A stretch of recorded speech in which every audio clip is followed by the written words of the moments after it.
আজ দিনটি শুক্রবার সকাল 10টায়। সকাল সকাল আমি সত্যি খুব একটা বড় খুশির খবর পেলাম, যার জন্য তাড়াতাড়ি করে স্নান করে এসে মায়ের পাশে বসে মাকে ধন্যবাদ জানালাম।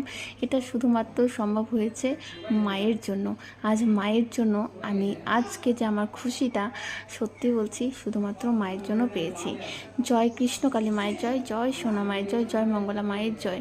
আর কি খুশির খবর তোমাদের আমি অবশ্যই জানাবো, তবে মাকে আগে জানাই, মাকে আগে ভক্তি ভরে প্রণাম করি, তারপর তোমাদের নিশ্চয়ই জানাবো কি খুশির খবর।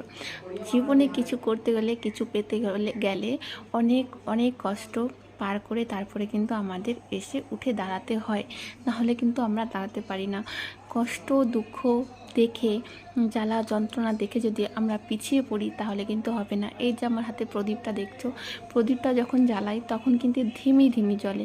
নিজের চেষ্টায় সে সুন্দর আলো দেয়, সে সুন্দরভাবে জ্বলে। তো নিজের চেষ্টা ছাড়া কিছুই কখনো হবে না। কে কি বলছে বলুক, তাতে তোমরা কখনোই কান দিও না। নিজের লক্ষ্যটা তুমি সবসময় ঠিক রাখো। আর আজ শুধুমাত্র আমার চেষ্টা, তোমাদের ভালোবাসা, মায়ের আশীর্বাদ, এই জিনিসগুলো যদি না থাকতো তাহলে আমি হয়তো সম্ভব হতো না আজকে আমি যে সফলতা পেয়েছি। তো সবার প্রথমে আমি আমার মাকে, আমার ভগবানকে ভক্তি ভরে প্রণাম করি, তারপরে তোমাদের খুশির খবর তো অবশ্যই জানাবো। তোমরা আমার ভিডিওগুলো দেখো, পাশে থেকো, সাপোর্ট করো। যারা নতুন আছো তাদেরকে রিকোয়েস্ট করছি, প্লিজ চ্যানেলটি সাবস্ক্রাইব করে পাশে থেকো। নতুনত্ব ভিডিও তোমাদের সঙ্গে আমি শেয়ার করতেই থাকি, এমনকি কৃষ্ণকালী মায়ের। জয় মা, সবাই সুস্থ থেকো।